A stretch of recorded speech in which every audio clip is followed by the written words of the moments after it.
Untuk pemahaman sebenarnya penyakit ini lebih kepada antibodi badan sendiri serang salut myelin kat luar saraf kita. Hujung tahun tu dia dah kerap kena tau. Waktu drive pun dia kena relapse tu. Dia tengah macam mana waktu drive tu? Macam tiba-tiba mata dia gelap. So kereta macam hilang kawalan lah. Last paling teruk dia kena waktu nak hantar saya pergi kerja. Masa tu kereta dah ke kiri ke kanan dah masa tu.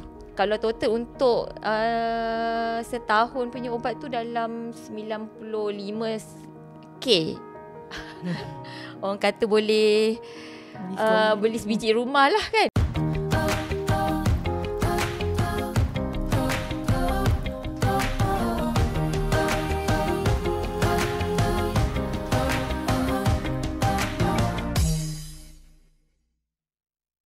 Hai, Assalamualaikum, salam sejahtera. Kembali kita dalam podcast Tulin. Okey, seperti yang dah tahu, podcast Tulin ni diwarnai dengan 200 warna menarik oleh Tulin. Tapi kita tak nak cakap pasal tudung hari ni, kita nak cakap mengenai merchandise yang ada di Tulin.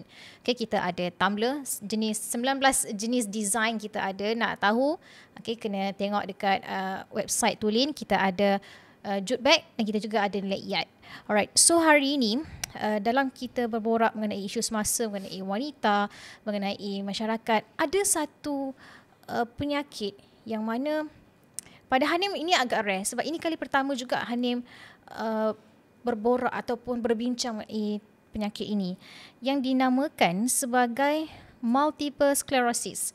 Okay, anda pernah dengar? Kalau anda pernah dengar, sila tinggalkan komen. Kalau tak pernah dengar, sama-sama kita dengarkan kerana kita ada panel yang akan berkongsi bagaimana mereka menghidapi penyakit ini dan bagaimana mereka membantu pesakit ini untuk terus meneruskan kehidupan seharian mereka.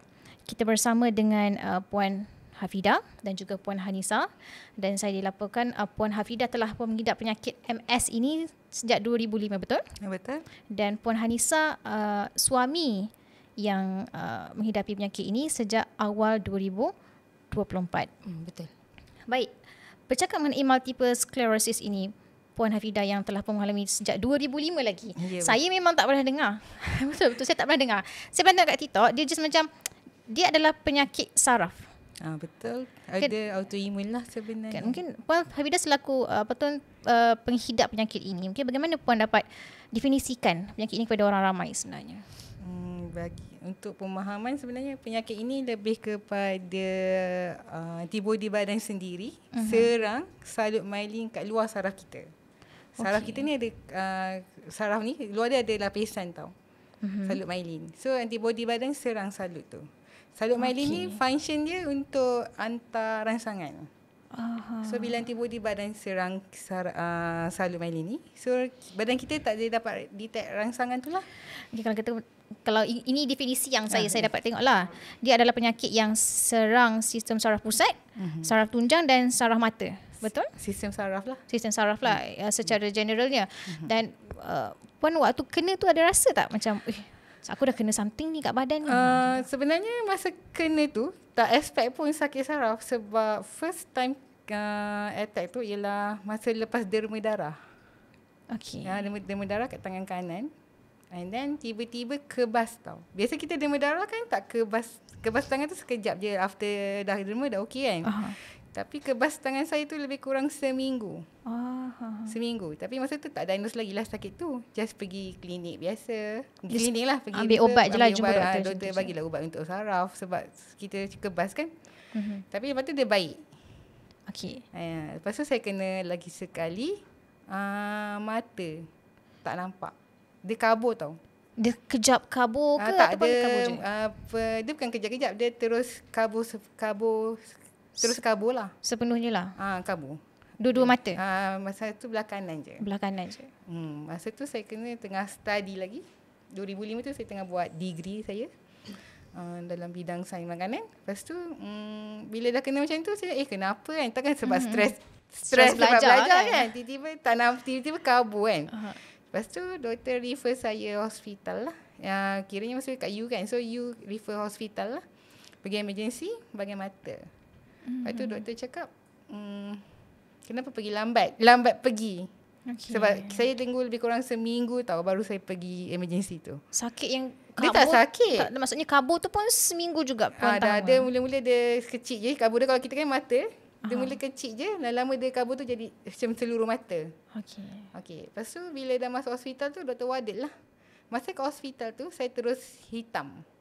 Mata ni terus tak nampak apa-apa. Terus nampak gelap. Daripada kabur tu terus tak nampak apa-apa.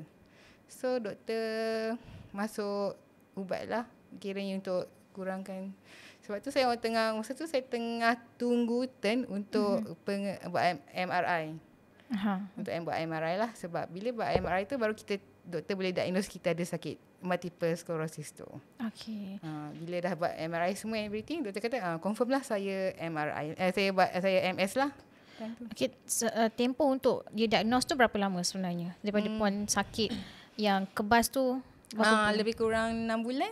6 bulan? Tak lama pun. Sebab saya kebetulan kena tu masa saya tengah belajar. Bila kita student kan kita ada pusat kesihatan universiti kan. So bila pelajar dia laju lah. Sebab compare, saya tak tahu kalau orang biasa, kalau kita pergi hospital government biasa kan lambat 3 bulan baru appointment lagi sekali. Tak macam saya tu sebab saya dah dapat tarikh appointment untuk MRI tu sebenarnya. Sebelum saya kena kebas tu kan, saya dah dapat tarikh untuk buat MRI. Tapi sebelum sempat saya buat MRI, saya kena attack yang mata. So masa jarak tu tak jauh lah, lebih kurang 3 bulan macam tu kan. Sebab tu bila dah berkena mata tu, so doktor memang kata memang ada tengah tunggu nak buat MRI kan. So doktor memang terus buat lah MRI tu. So dah lepas didiagnose sebagai MS tu, ada kesan lain juga lepas tu terus betul. Alhamdulillah saya punya MS tu sebab saya jenis yang MS saya kembali asal. Lepas dah on ubat tu, sebab bila pesakit MS ni dia masuk ward, kena tahan ward, kita orang kena masuk steroid. Steroid untuk steroid lah. Bila dalam 5 hari. And then within 5 hari tu saya punya penglihatan kembali asal. Alhamdulillah. Maksudnya daripada tak nampak hitam tu, lepas tu kabur, lepas tu kembali normal. Lepas tu saya dah lebih kurang doktor 2 hari dah. Lepas tu dah habis yang 5 hari steroid tu. Lepas tu doktor kata daripada result MRI tu, tak tahu belum lagi. MRI dah buat. Lepas tu doktor kata memang ada nampak tompok-tompok putih dekat saya punya kat brain. MRI tu untuk brain otak lah. Scan kat otak. Lepas memang nampak, maksudnya ada saraf dah injet lah, maksudnya sebab ada tumpuk putih. So tu saya tak faham lah term perbuatan kalau betul ke tak, tapi tu yang pemahaman saya lah kan. Sebab kata nampak ada tumpuk-tumpuk putih. So bila macam tu doktor kata kita kena buat lamba panca, ambil air tulang belakang untuk confirm. Tu bila ambil kebetulan saya masa tu dah buat lagi. Dan saya on steroid, so saya tak rasa sakit lakut untuk lamba panca tu masa tu. So saya ambil, lepas tu doktor kata memang dia dah result balik semula tu memang kata confirm MS lah. So penerimaan tu bagaimana? Jujur saya cakap, ayah saya memang terperanjat lah sebab masa tu belajar kan. Saya umur baru 20 tahun time tu, 19 ke 20 tahun. Ayah saya macam speechless lah, tak tahu nak cakap apa. Dan kebetulan ada arwah sepupu saya masa tu, dia kerja dalam bahagian perubatan juga, tapi dia bukan doktor lah, dia juru teknologi makmal je. So dia yang banyak buat penerangan apa MS ni. Dia kata, lepas tu macam tu memang family, sebab masa kita orang muda lagi kan, lebih kurang dah 19-20 tahun. Kalau adik saya, mak saya semua tak pernah dengar. So doktor pun cerita cakap apa, doktor kata macam saraf je lah, tapi dia tak banyak penerangan lah apa itu apa sakit apa. Dia cakap memang confirm multiple sclerosis je. Lepas tu yang terperanjat, yang kita peranjat ialah bila untuk rawatan.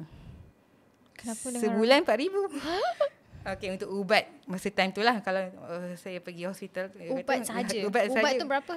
Ubat tu berapa jenis ke satu? Satu jenis saja. Satu jenis 4,000. Saya ialah ada jenis cocok sendiri macam insulin tu. Macam injection tu ada 12 je sebulan. 4,000 time tu lagi harga, tapi 3,500 kot. Sekarang dah naik kot. Time tu 3,500. So saya cakap, alamak, kita orang dah terduduk, saya baru belum habis belajar lagi. Family pun bukanlah family yang kita kata berat. Kita bukanlah family yang berat, macam yang family biasa je. Nak beli ubat tu memang macam alamak. Tapi memang saya kata saya tengah attack. Tapi bila saya on steroid tu, saya memang alhamdulillah kembali asal.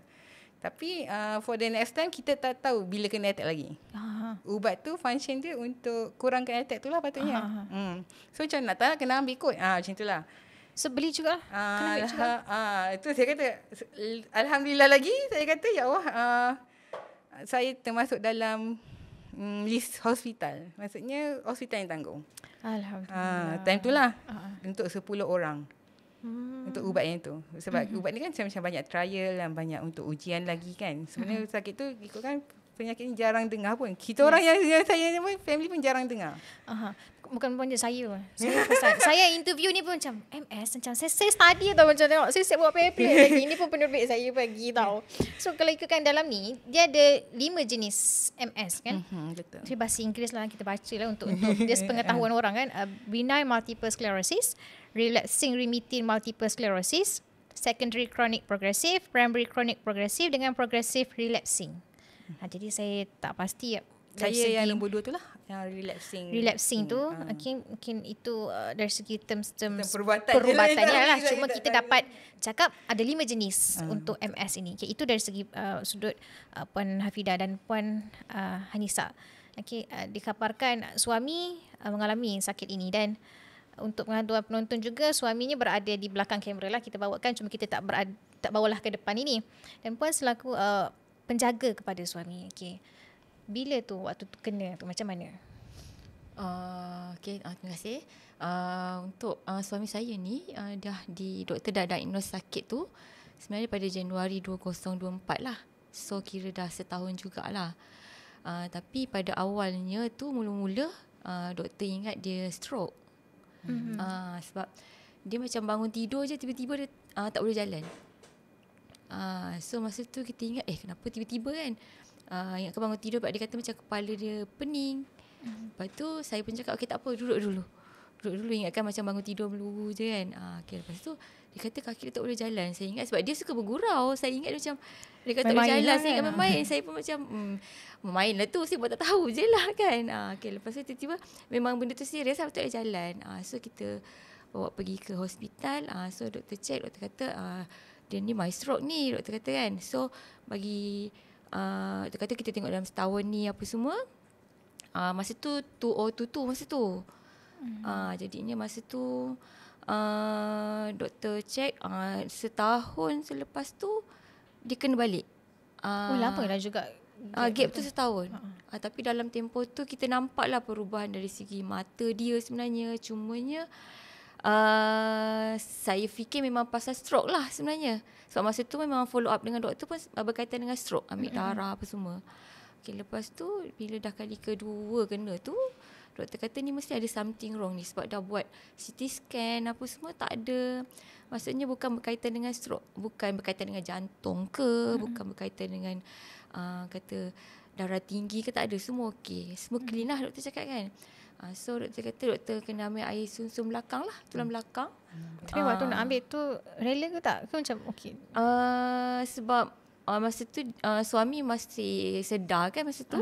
Cumanya dia lemah je. So doktor tanya dia, doktor beritahu saya. So saya pun kalau itu je yang boleh jumpa jawapan apa sakit dia, kita izinkan je lah. So lepas tu buat MRI apa semua, barulah dapat tahu result yang sebab masa tu bulan 12 hujung tahun tu dia dah kerap kena tau.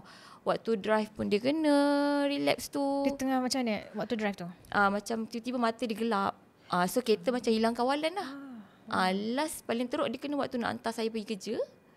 Masa tu kereta dah ke kiri ke kanan dah masa tu. So waktu tu macam mana puan kawal? Saya pun terus suruh berhenti tepi. Saya cakap tak apa berhenti tepi dulu biar saya yang drive.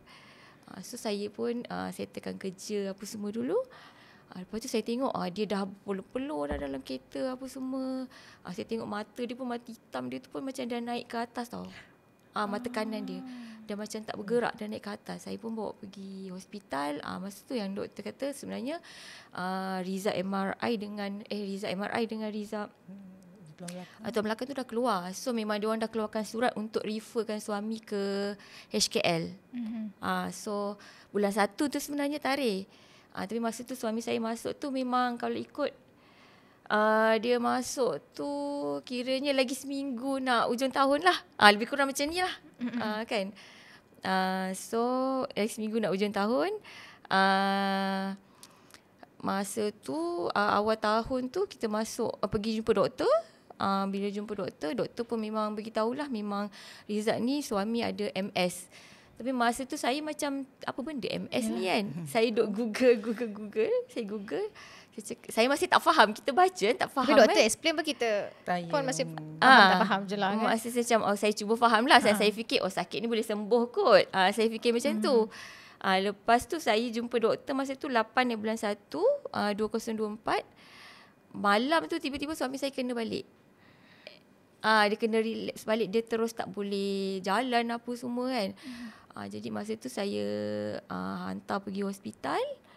Masa tu lamalah dia dekat hospital. Duduk lama kat hospital. Lepas tu doktor pun masa tu baru saya dapat penerangan detail lah berkaitan dengan suami. Dia kata yang sakit dia ni dia maksudnya dia terangkanlah berkaitan dengan saraf. Yang macam apa Puan Fidah terangkan tadilah. So saya pun mula saya tak faham lah term-term tu kan. Jadi dia kata yang memang tak boleh sembuh lah. Jadi saya tanya suami saya ni boleh bekerja balik ke kan. Sebab suami saya dia bekerja berkaitan dengan memang kerja panjat kapal kan. So memang doktor kata tak boleh lah. So, kalau boleh dengan suami pun kerja apa sebelum ni? Dia marine pilot. Marine pilot. So memang dia bawa kapal lah. Dia kerja dia memang bawa kapal. Memang turun naik kapal tu kerja dia lah. Tapi dia dah tak ni. So drive pun dah tak boleh. Sebab last dia drive dia accident yang memang teruk sampai masuk ward. Yang ada sampai kena jangkitan kuman, demam apa semua. So memang saya je lah yang nak menguruskan dia dekat rumah. Lepas tu anak-anak lagi.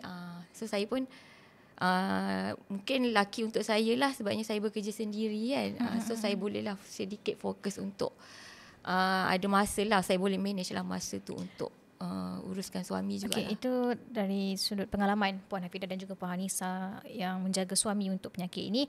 Tapi sebelum tu kita nak tahu lebih lanjut lagi. Kita berehat seketika. Okay, kita kembali selepas ini.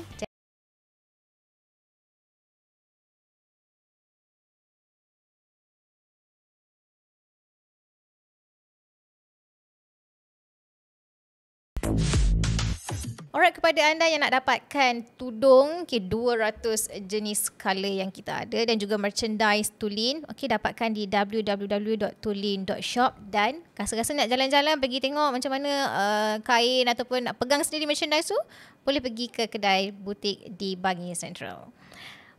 Sambung mengenai MS multiple sclerosis. Itu memang nama dia tak ada spesifik tukar nama lain ya. Kalau nama bahasa Melayu lagi kelakar. Sklerosis berbilang. Lagi orang pelik dengar kan? Apa macam mana? Sklerosis berbilang. Sklerosis berbilang. Yeah. Tak apalah biar dia. Bila dah kena penyakit ni kan, orang bila kena sakit ni mesti ada macam ada satu stigma tau dekat orang yang mengalami pesakit ni. Puan Hafidah ada tak macam satu stigma orang macam penyakit MS ni macam nampak sihat. Saya kalau dari segi fizikal kita nampak sihat. Tapi dalaman tu pesakit sendiri je yang alami. Untuk saya sebenarnya jaranglah ada stigma tu. Cuma untuk saya orang tak bagi buat kerja. Sebab saya kan kena masa time belajar. So bila nak aktif sikit, kau sakit kau jangan buat. Sebab kita belajar kan. Tapi sebenarnya kita rasa kita mampu buat. Tapi tak ada rasa macam alamak. Nanti macam orang kata macam takut ada orang macam tak payahlah bagi dia kerja, nanti dia tak boleh buat kerja. So setakat ni sebab tu saya cakap stigma sebagai saya kan kena masa belajar. So sebab tu saya punya life pun memang belajar dan belajar. Saya jarang kerja. Tapi bila saya pernah kerja sekejap, tapi orang memang nampak lah sebenarnya dia sakit. Kita tak boleh bagi dia kerja banyak. Tapi kita rasa kita boleh buat sebenarnya. Yes. Kita rasa kita mampu buat. Tapi orang macam tak percaya yang kita boleh buat. Sebab kita sakit kita kan tiba-tiba. Tiba-tiba tau. Dia bukannya macam demam kita kan macam ada sign kita demam kan. Tapi ini tiba-tiba je macam kalau suami Puan Nisa kata tiba-tiba kaki tak rasa tiba-tiba tak boleh nak jalan. Tiba-tiba sangat. Kalau macam saya tiba-tiba tenghoyong hayang.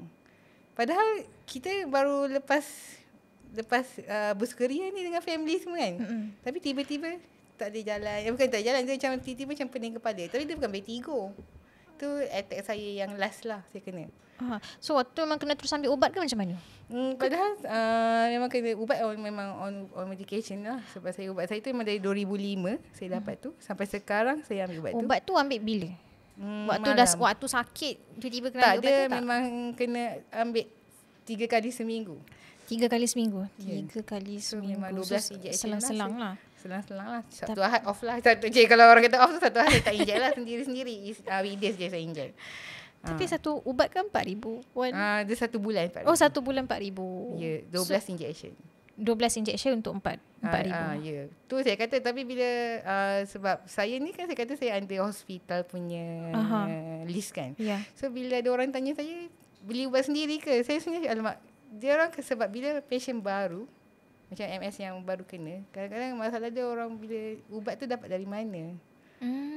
Sebab ada orang kena beli sendiri. Sebab ada je patient MS tu memang beli ubat tu sendiri. Beli sendiri kat mana? Kat maksudnya farmasi, maksudnya hospital lah order kan. Tapi dia kena bayar. Memang ubat tu memang takkan ada lah dekat farmasi mana-mana kan. Lah, sebab dia drug, dia memang ada FDA kan. Yeah. Macam tu kan. So memang kena, tapi memang kena bayar lah. Tapi kalau lelaki, kalau ada yang insurance cover. Macam saya tak sempat ambil insurance apa-apa. Sebab saya kan tengah belajar kena. Lepas tu bila kerja memang tak layak lah untuk insurans. Sebab saya dah ada diagnose sakit.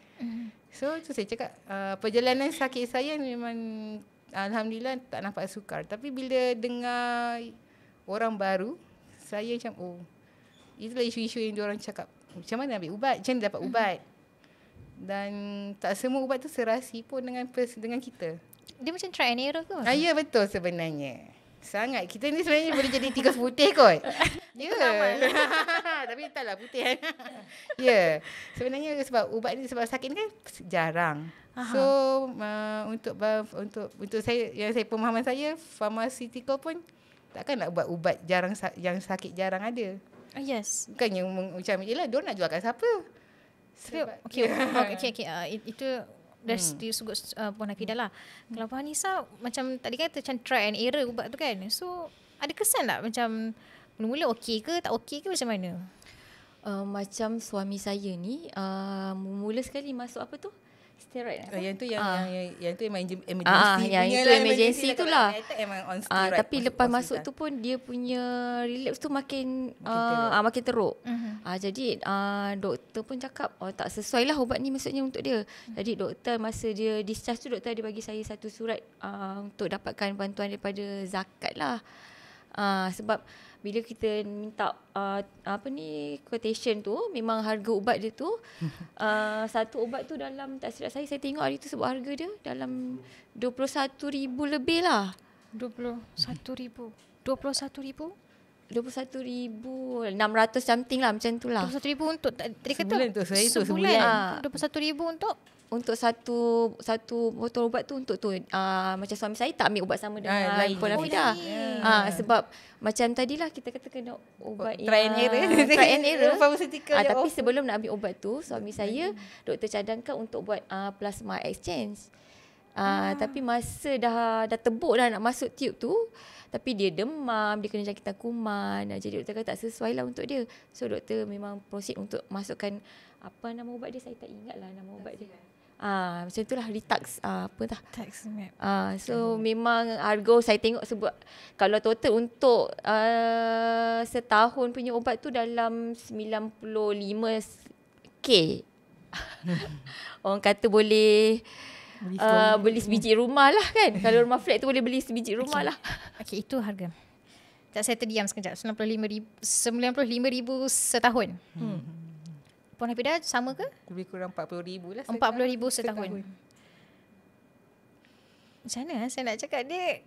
Tapi tu saya kata alhamdulillah kat saya ubat tu sesuai kat saya. Tak semestinya ubat saya sesuai untuk suami Puan Nisa. Yes, sebab yelah kita try and error kan. Dari segi kos tu memang susah lah. Puan, saya difahamkan Puan Hanisa adalah peguam.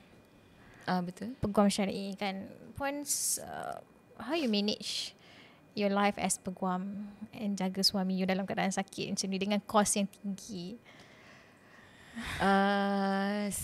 Kalau tanya saya lah, sejujurnya pada awal tu penerimaan tu kita macam bila kita dah faham apa doktor cakap tu, saya macam agak terduduk lah. Macam kalau macam ayah Puan Hafidah tadi specialist kan, tak tahu nak apa.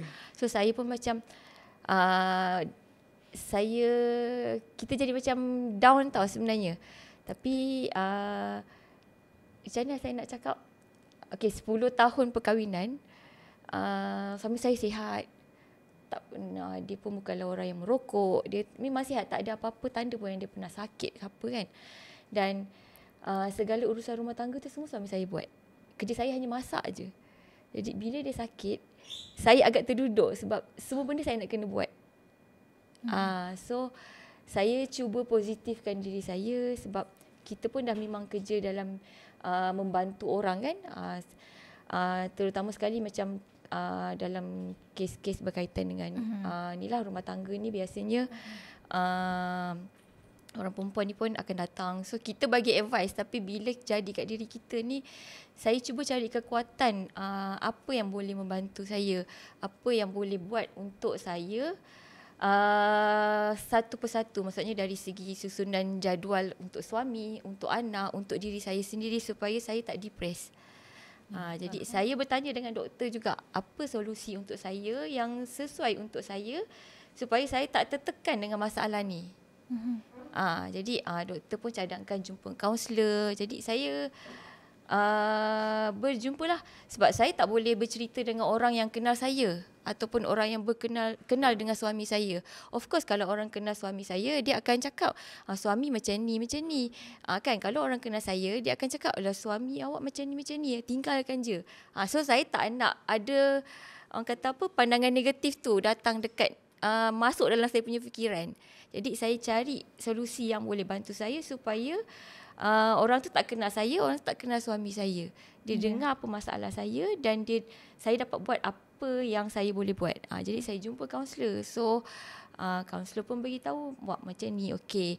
Pengurusan masa buat macam ni. Maksudnya bila kita balik kerja, okey, beritahu suami pukul berapa sampai pukul berapa, okey, kita perlukan 3 jam untuk kita nak uruskan diri, rumah, untuk uruskan anak-anak. Dan suami pun kena faham 3 jam. Dan bila lepas 3 jam barulah kita duduk dengan suami, kita ceritalah. Okey, tadi saya buat apa, saya pergi mana, kita cerita. So pada awal tu mula saya tak reti nak buat tau. Saya macam macam ni kita nak berkongsi tu, saya tak dari segi management masa tu, jadual tu kita tak pandai. Jadi bila kaunselor tu bagi cadangan macam tu, saya cuba. So kita nampak benda tu berkesan. So dan secara tak langsung dia macam bagi satu aura positif pada saya. Dan saya cuba duduk jauh daripada pandangan orang negatif. Dia pernah tahu saya keluar saya keluar kan, macam kita pergi beli barang kan. Suami saya duduk sebelah, saya drive. Suami saya tak boleh drive kan, saya drive. Sampai ada orang cakap, tengok tu laki dia tak guna, duduk dalam kereta tak boleh buat apa pun. Tahu tak, itu macam bagi satu tamparan tau dekat saya. Macam kenapa nak cakap macam tu kan? Sebab macam Puan Fina kata lah, orang tak nampak, orang tak tahu. Orang tak tahu sebenarnya. Daripada luaran dia nampak je suami kita ni sihat kan. Dia tak tahu apa masalah suami saya, dia tak tahu kan. Jadi dia tak berada dalam kasut kita. So saya pun macam okey, tak apa, sabar kan. So kita cuba, saya jumpa kaunselor, saya cerita. So kaunselor cakap tak apa, abaikan pandangan orang sebab orang memang tak akan faham, orang tak akan tahu. Tapi bila orang kata memanglah sabar tu yang sebenarnya beri kekuatan pada kita. So bila makin lama kita bersabar, memang lama-lama tu ujian tu dia jadi macam orang kata apa, kita dah berdamai lah dengan takdir tu. Kita dah boleh berdamai dengan takdir dan kita boleh terima. Dan bila kita reda dan kita damai dengan takdir kita, kita pergi mana-mana pun orang dah tak ada fikir dah macam tu. Sebab kan kalau contohlah dalam apa-apa perkahwinan pun kan, kalau contoh antara salah seorang tu akan sakit, mesti akan ada kesan yang tinggal lah. Dan Puan adalah isteri yang saya kata sangat hebat, yang kita kata tak semua orang boleh menerima apa kekurangan kepada suami ataupun isteri dia sebenarnya. Tak, sebab sakit kan, dengan kosnya lagi yang kita nak kena keluarkan. So banyak kadang benda-benda tu macam ada negatif lagi banyak lah saya rasa Puan kan, berbanding dengan positif. Dia satu lagi kan, kita nak fahamkan emosi anak-anak saya yang sedang membesar kan, yang sekarang umur 10, 9, lepas tu 5, yang paling kecil 2 tahun. So kita nak fahamkan emosi anak ni. Kadang-kadang masa suami saya masuk awak cuti sekolah kan, Orang-orang lain, kawan-kawan dia semua pergi berjalan. Tapi saya ni duk ulang-alik hospital. So kita nak fahamkan emosi anak tu. Saya cuba juga bawa juga anak pergi berjalan. Tapi dalam keadaan kita kena faham lah, ayah tak sihat. So ayah macam ni. Kadang-kadang emosi orang sakit ni pun dia tak menentu. Kadang-kadang tiba-tiba dia macam kaunselor cakap, dia pun down dengan diri dia sendiri. Sebab yelah dulu dia boleh kerja, dia ketua keluarga. Sekarang ni semua tanggungjawab tu dah, orang kata dah bagi pada saya kan. Jadi saya nak fahamkan anak tu lah. Saya rasa cabaran saya sebenarnya nak fahamkan anak. Saya dah tak peduli dah orang sekeliling. Cabaran untuk saya nak fahamkan anak. Sebab emosi anak yang semakin lama semakin nak membesar. Itu yang memang sangat cabaran lah bagi saya. So kita kena cakap pelan-pelan lah dengan dia. Bila okey. Tapi kadang budak kan. Dia kadang nak main. Tapi kadang bila nak main, kadang dia kena tolong saya jaga bapak dia. Macam tu Tapi kan. alhamdulillah sekarang penerimaannya okey. Okey, alhamdulillah. Mereka pun masih belajar untuk terima. Puan Hafidah, saya tadi kita dah borakkan, mungkin Puan Hafidah kata dah berkahwin dalam keadaan Puan dah didiagnos sebagai MS. Ya, betul. Kan? Jadi waktu tu penerimaan suami macam mana? Dah ada penyakit ni. Kita cerita sikit sejarah perkahwinan saya. Sebenarnya saya kenal suami tu dah 7 tahun. Sebelum saya sakit lah. 7 tahun kawan. Lepas tu bila saya tiba-tiba sakit tu, kita orang baru nak merancang kahwin. And then saya tanya dia balik, betul ke nak kahwin? Sebab saya dah ada sakit dan tak ada ubat dan tak akan baik. Saya tanya dia. Sebab saya sekarang sihat lah, sebab sakit ni tiba-tiba kan. Saya cakap tak ada ubat, tak ada apa. Alhamdulillah dia kata tak apalah, itu semua kuasa Allah. Saya dapat ubat kata dia, tapi orang luar alhamdulillah macam ni banyak orang luar, tapi macam kita, kami berdua tak melibatkan sangat orang luar. Dia macam saya dengan suami je berbincang lah. So kita teruskan perkahwinan lah, kahwin. Lepas tu, tapi masa kahwin tu saya jumpa doktor lah semua, so kena stop ubat once setahun sebelum 6 bulan sebelum kahwin and everything, sebab nak mengandung tu kan. Lepas tu saya tanya suami saya, kalau mengandung ni saya boleh mengandung sekali je. Saya tak boleh mengandung, maksudnya anak lebih daripada seorang. Maksudnya risiko untuk saya lah. Saya cakap tak apalah, seorang pun seorang. Suami saya cakap, bakal suami lah masa tu. Tapi kenapa tak boleh anak lebih daripada seorang kan? Sebab saya ubat yang masa time tu 2005 tu, ubat yang saya ambil tu kena stop setahun. Sebelum, maksudnya kalau saya pregnant, saya kena stop ambil ubat. Risiko bila ambil ubat, saya takut kena relapse lah. Sama ada tak tahu mata ke tangan ke, multiple kan. Ya. Okey, faham. So saya memang tak akan boleh macam risiko lah untuk mengandung lagi. Dan saya kan senang nak sambung belajar lagi. Lepas tu saya kata tak apalah, kalau seorang-seorang lah. Tapi waktu mengandung tu alhamdulillah semasa saya mengandung, suami saya PJJ. Saya mengandung tu suami saya kat Johor, saya tengah dah sambung belajar. Maksudnya saya PJJ dengan suami lah, tapi tak jauh lah. Johor dengan masa tu saya kerja part time. Saya kerja tutor lah sekejap lah. Sebelum saya sambung belajar tu dekat Batu Pahat. JB dengan Batu Pahat tu lebih kurang 1 jam je lah. Tapi saya mengandung lah masa tu. Dan saya nak pergi sambung belajar. Tanya apa tadi? Macam mana? Okay, saya pun dah lupa dah. Ya Allah, dah terlalu fokus sangat ni. Saya pun lupa. Okay, macam mana? Okay, waktu mengandung tu kena tak? Doktor kata semasa mengandung badan kita ni pandai tau. Dia tahu baby tu bukan benda asing benda tu. So dia tak ada relapse. Alhamdulillah. Tapi risiko tu tak ada. Sebab ada je pesakit MS yang kena relapse masa mengandung. Tapi time saya doktor kata lebih kurang dalam, tak ingat berapa persen lah, tapi dia kata kebanyakan dia jadi apa, static. Dia tak akan attack lah. Dia tahu macam kejadian awal kan. Kata benda yang dalam badan tu adalah baby kan.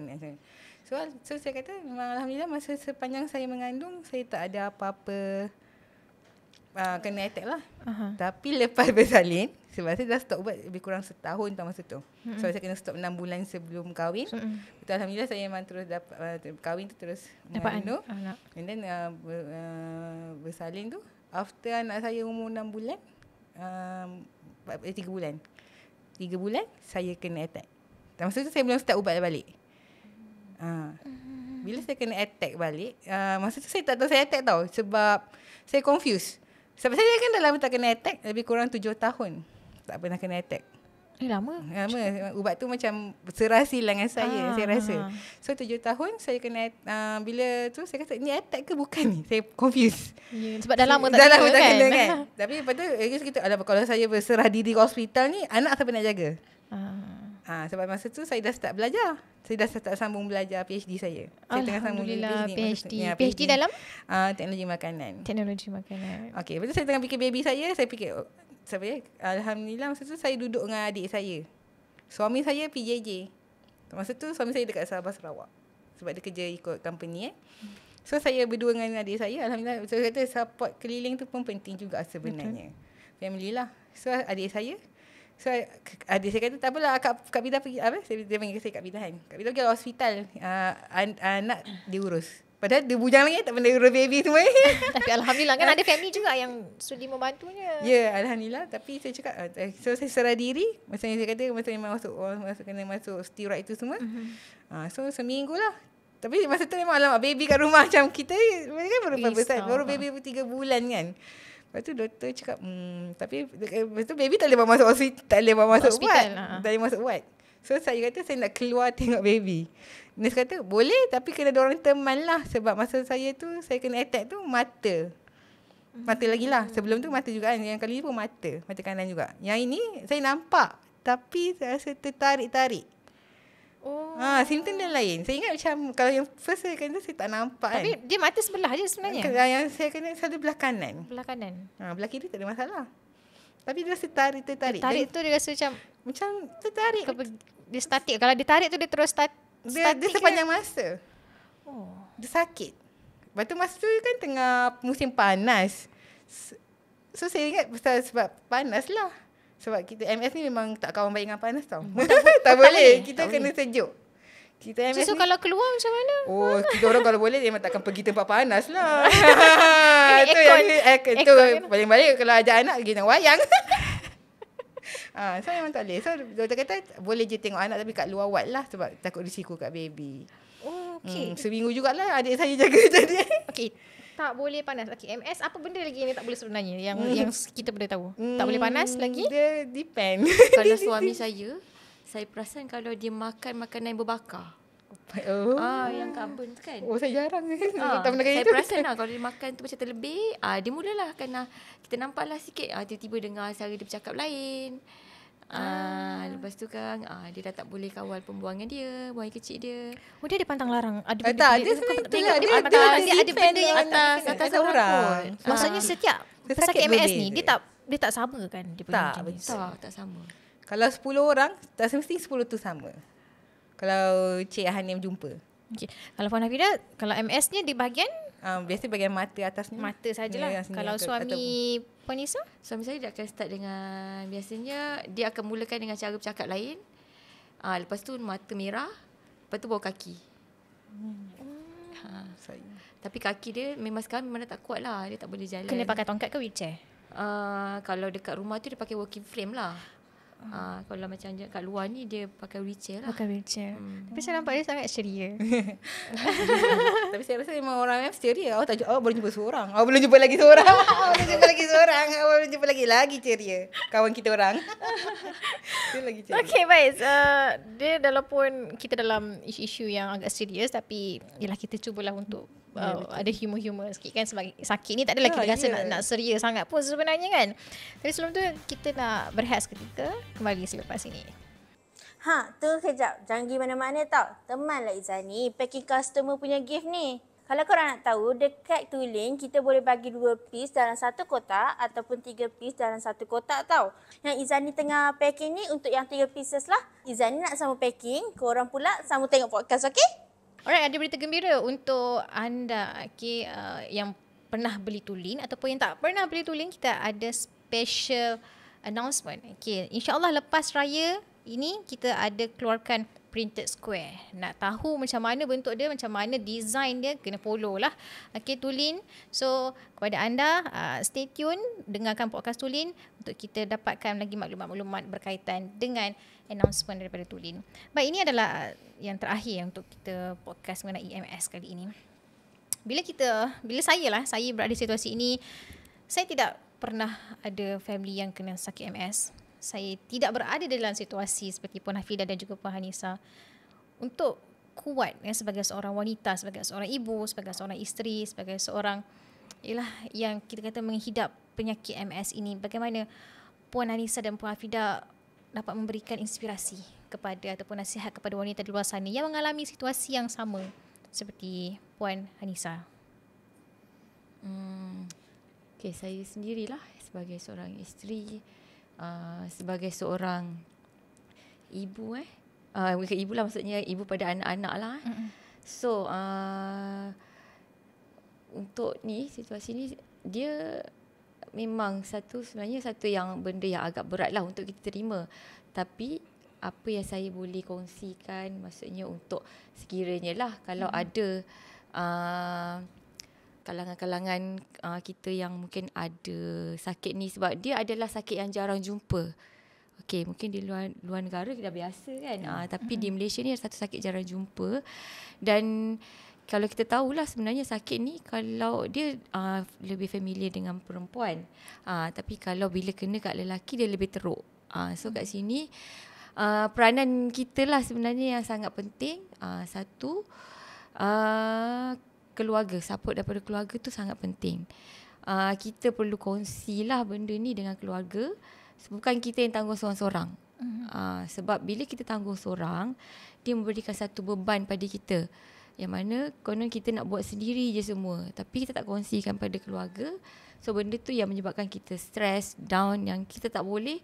Itu yang kita tak boleh nak terima kenyataan tu. Yelah, rasa macam tak nak susahkan orang, tapi tak nak kena juga. Itu yang sebenarnya mula-mula saya rasa macam tak apalah, so suami saya kan, so saya je lah yang boleh ni kan. Tapi bila kita kadang-kadang kita perlukan juga bantuan daripada keluarga. Kadang-kadang at least kata-kata semangat pun dah buatkan kita rasa macam okay, ada orang bersama-sama dengan kita lagi. So sebenarnya itu benda yang pertama lah. Yang kedua, saya boleh bagi nasihat, jangan menangis, jangan mengadu dengan orang. Menangislah di tikar sejadah. Kita kalau orang Islam lah, kita sebagai orang Islam menangis di tikar sejadah. Sebab bagi saya lah, bila kita mengadu dengan orang, benda tak membantu pun kita. Kata-kata positif dia tu, yang positif boleh membantu kita, tetapi ada masa kadang-kadang akan terserit sesuatu yang negatif. Ini saya cerita dari pengalaman saya yang berlaku pada saya lah. Jadi kita mengadu, tikar sejadah, kita mengadu dengan Allah, dan benda ni lah yang orang kata kita akan berdamai dengan takdir. Okay. Yang ketiga, apa yang buatkan kita tenang, kita fikir balik. Macam contoh, kenapa saya boleh rasa tenang, saya fikir balik awal perkahwinan sehinggalah suami saya sakit, apa saja ada tak kejahatan yang suami saya buat, ada tak keburukan yang suami saya buat kan. Jadi benda tu yang buatkan saya fikir, suami saya tak pernah pun buat masalah dengan saya, tak pernah pukul saya, menjalankan tanggungjawab dengan baik. Kenapa? Sebabkan dia sakit, saya tak boleh nak terima dia.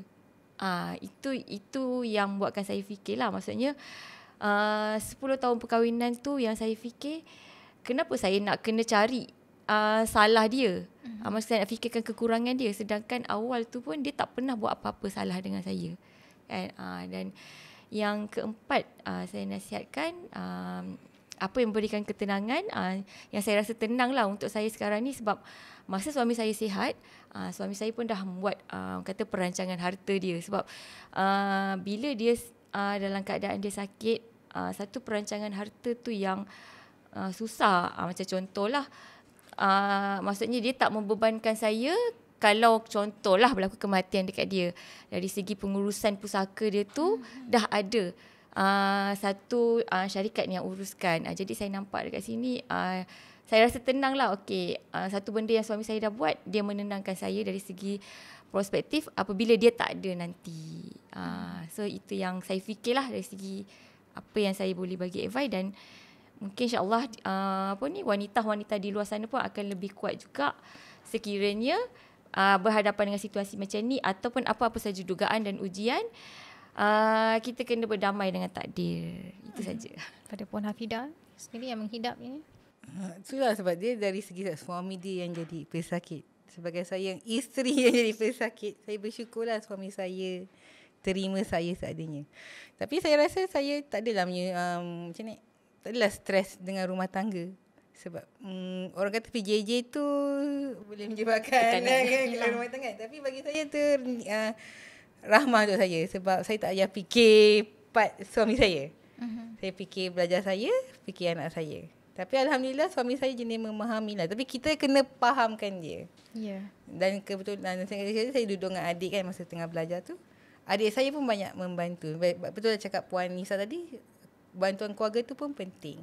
Nak memahamkan keluarga pun memahami keluarga tu penting. Tapi Alhamdulillah sebab adik saya ni memang nampak saya bila saya awal kena tu sampai saya kahwin, sampai saya tu kan, dia memang tahu. Dia lagi tahu sakit saya daripada saya. Tu adik saya. Tu saya kata saya bersyukurlah dikelilingi orang-orang yang positif macam tu. So bila saya tipu, saya ngelak juga sebenarnya jadi isi rumah. Minta maaf lah yang untuk orang anak 4 ni. Saya anak seorang je.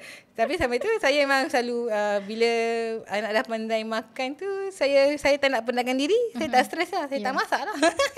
Kantoi. Tak adalah. Bila saya masak weekend je. So yang weekdays tu saya belilah. Sebab anak saya dah boleh makan kat luar kan. Saya makan je. Tapi masa anak saya masih budak lagi, saya memang kita kena kawal lah kan. Tapi bila dia dah pandai makan sendiri, saya tak streskan diri sendirilah. Kenapa saya nak streskan diri sendiri kalau benda lain boleh buat? Maksudnya kita tak payah nak stres lah bagi saya lah. Sebab tu saya boleh tak adalah saya nak streskan diri sebab saya tahu sakit saya tak boleh stres. Betul. Kena jaga juga diri sendiri. Jaga diri sendiri. So saya follow the flow macam tu je. Okey, baik, terima kasih Puan Hanisa, Puan Hafidah atas pencerahan ataupun perkongsian mengenai EMS. Banyak yang saya dan penonton dapat mengenai penyakit ini dan macam mana kita nak kawal dan apa yang patut kita lakukan untuk keluarga kita apabila menghadapi penyakit ini. Baik, terima kasih untuk hari ini. InsyaAllah kita jumpa lagi. Assalamualaikum.